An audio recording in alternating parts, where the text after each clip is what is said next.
It has been announced that quorum do not exist for the committee to commence business. Those in favor, please say aye. Those not in favor, please say no. The ayes have it. Can a member move that we adopt the agenda? I move that we adopt the agenda. Second. That we have and seconded that we adopt the agenda as it is. The agenda is hereby adopted.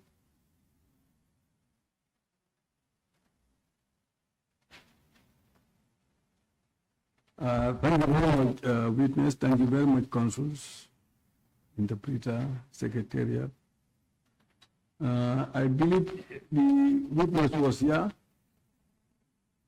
at some point in my absence and had taken affirmation or oath. So we take it that the oath or affirmation continues. Witness, the oath continues. Oh, thank you. Thank you. Counsel, you can start. Thank you, Honorable Chair. Welcome back, Sergeant. It is Sergeant, right? Yep. Yeah. Sergeant Jagne, welcome back. Thank you. And good morning to you. Or is it afternoon? Yes, good morning to you. As the chair has done, I'll just also remind you that you are still under oath. And perhaps just give you a refresher of our last testimony. Or rather, our last session, your last testimony. And I would also like to just, for the record, state for our procedure today, the manner in which we will proceed, Honorable Chair, is the witness would speak English as much as possible, and when the hearing feels like something is not clear, then we will automatically switch to the local language, and the interpreter can then interpret. So at any time that the high table feels like there is an information from the witness that is not clear, please do stop. Do stop me.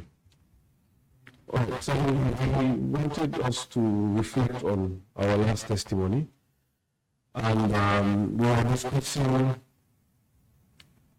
an incident that happened at MSA while you were posted at Beaufort. And now I say you were posted very loosely because in your testimony you posted yourself at Beaufort, at the former president's property, or rather a property that he was, sorry, rather the current president's property, or a property he was inhabiting temporarily. Do you remember that? I do. All right.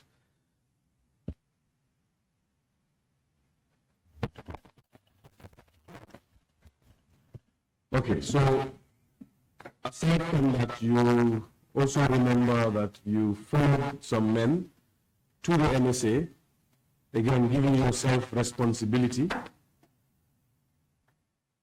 and when you got there, you were outnumbered, correct? Right. Because you were outnumbered, you did not resist, but they only went away with one vehicle, Right. which is a Pajero, a black Pajero that you described as next to you, correct? Right. You took that Pajero and you went back to Beaufort and handed it to your commander-in-chief. Right. Am I exaggerating by saying commander-in-chief? Maybe I should just say your commanding officer. My commanding officer. Yes, you gave it to your commanding officer, correct? Exactly. And who was your commanding officer at the time? By then, Turo Jawneh was there as commander. So the vehicle was handed over to Turo. To Turo Jawneh. All right. Do you know what happened to that vehicle subsequently? As far as I am concerned, that vehicle was handed over to Kante. Okay. And that when you say Kante, you mean Kante, who was part of the SIS. The SIS, and now a honorable member of this house. Exactly. So you mean Honorable Kante? Exactly. Okay. All right. Just for reference, from now on, It is Honorable Kante. He is a honorable member of this House. Exactly. Okay, the honorable member has just clarified the record that he was rather SIU rather than SIS. Is that the same Kante you're talking about? It is some kind of from SIS, I can go. Okay. That is your testimony, Exactly. SIS. SIS. Okay. All right, so you described that after that incident, shortly after the incident, you were posted at MSA, right? Correct. Now, the committee had raised issues regarding your self-appointment, what made you so connected to MSA, etc. Can you remind us what your stance was? What was your relationship with MSA before that day? Before that day, I was not having any relationship with MSC because I wasn't working there, sir. And you have never worked there? I never worked there. All right. From your testimony, the extent of relationship, your extent of relationship was limited to you bringing vehicles from which department? The army or the office of the president? Union Barracks. The vehicles from Union Barracks for servicing? Where we need support. Okay. By Siaka. All right. And I will abandon that conversation for now. I want us to speak about something really quickly. I want to understand your relationship with the former president. Was there any such relationship?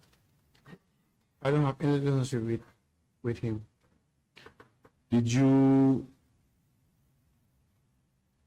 ever receive instructions, whether through third parties or directly from the former president, to carry out any errands? Information like, I don't understand. Any information whatsoever? That never happened. Any errands that you did for? It never happened. I'm not alluding to a particular day, so I'm asking you whether it happened, whether you have ever had such instructions. It never happened. Okay. So you did not have any relationship with the former president? It never. Yes or no? That it? I don't understand when you say it never happened. No. No. Okay.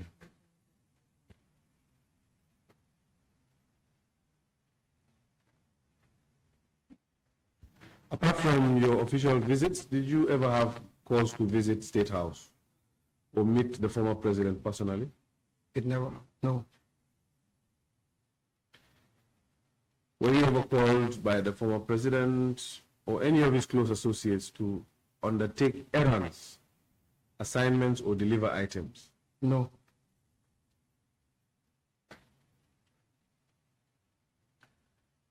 So you were not bestowed upon any role by the former president, any role of trust and whatnot? No. With regards to MSA and the former president, is there anything you would like to tell this committee? And I know we are going on a thread of questions that I will ask, and you'll probably say no, but I will ask you to think about your answers very well, because the committee is in receipt of information from all institutions, all around the country and outside the country. So just make sure you're giving us the full and frank facts. Okay. Okay. So is there any relationship you had with the president in relation to MSA? Current president or before? Sorry, the former president. My apologies. That never happened. No. Okay. And so you've never had any interaction with the former president. You've also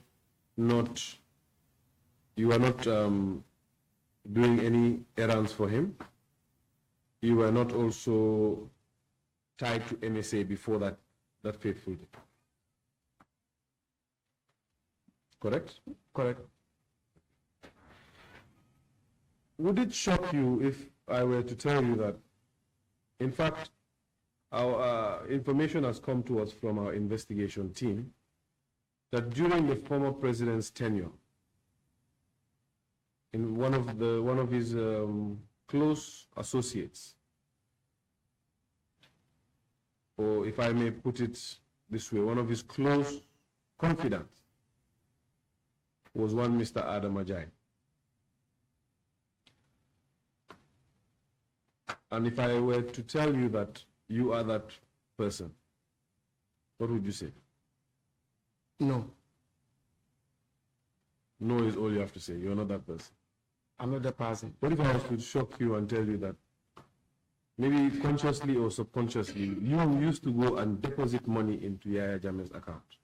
It never happened. That was never you. Okay. The committee will take that on record and will I advise that the committee cross-reference that with what we already have. Mr. Jagne, your testimony is that, yes. Was there any Adam Jagne in the army apart from him? Yes, we have Adam Jagne. He's a senior officer. The time I know her, I think by then she was a captain, but actually I don't know what rank she carried. She was actually working with Yaya Jammeh directly, called Adam Jagne, but she's a lady.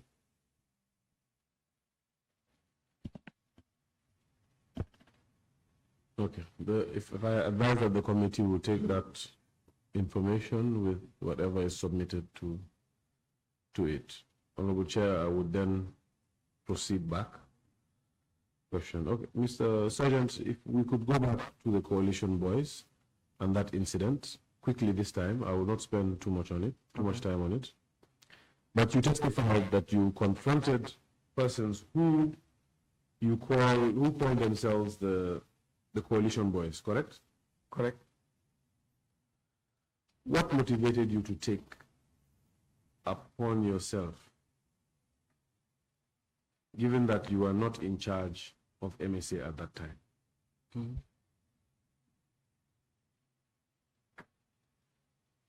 You say what technique? I don't know.